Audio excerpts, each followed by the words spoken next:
ദിയാകൃഷ്ണയുടെ ഈ ഒരു ഐറ്റത്തിന് അടിപൊളി ടേസ്റ്റാണെന്നാണ് കേട്ടോ കൂടപ്പിറപ്പുകൾ പറയണത്. അപ്പോൾ അവർ മാത്രമല്ല കേട്ടോ, ഞാനും എൻ്റെ മക്കളൊക്കെ ഈ ഒരു ഐറ്റത്തിൻ്റെ ഫാൻസാണ്.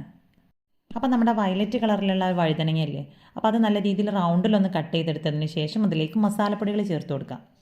മുളക് പൊടി, മഞ്ഞൾപ്പൊടി, പെരിഞ്ജീരകപ്പൊടി, മീറ്റ് മസാല, പിന്നെ കുറച്ച് കായപ്പൊടിയും ആവശ്യത്തിനുള്ള ഉപ്പും ചേർത്ത് കൊടുത്തതിന് ശേഷം 1 ടീസ്പൂൺ നാരങ്ങ നീരും 2 ടീസ്പൂൺ വെളിച്ചെണ്ണയും കൂടെ ചേർത്തിട്ട് നല്ല രീതിയിൽ ഇതിനൊന്ന് കുഴച്ചെടുക്കാം.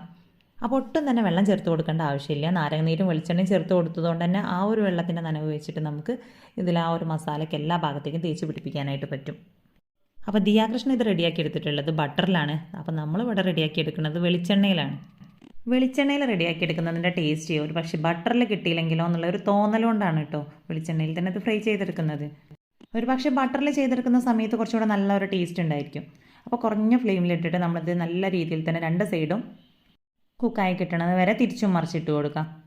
അപ്പോൾ ഒരുപാട് ഫ്ലെയിം കൂട്ടി വെച്ചിട്ട് ആ ഒരു മസാല കരിഞ്ഞു പോവാതെ പ്രത്യേകം ശ്രദ്ധിക്കണം കേട്ടോ. മസാല കരിഞ്ഞു പോയിട്ടുണ്ടെങ്കിൽ അതിന് അത്ര ഒരു കറക്റ്റ് ടേസ്റ്റ് കിട്ടില്ല. കുറഞ്ഞ ഫ്ലെയിമിലിട്ടിട്ട് നമ്മളിതിനെ കുക്ക് ചെയ്തെടുത്താൽ മതി. അപ്പോൾ അതാ ഒന്നും കൂടെ ഞാൻ അതിൻ്റെ ഇടയിലേക്ക് കുറച്ചുകൂടെ വെളിച്ചെണ്ണ ഒന്ന് തൂവി കൊടുക്കുന്നുണ്ട്.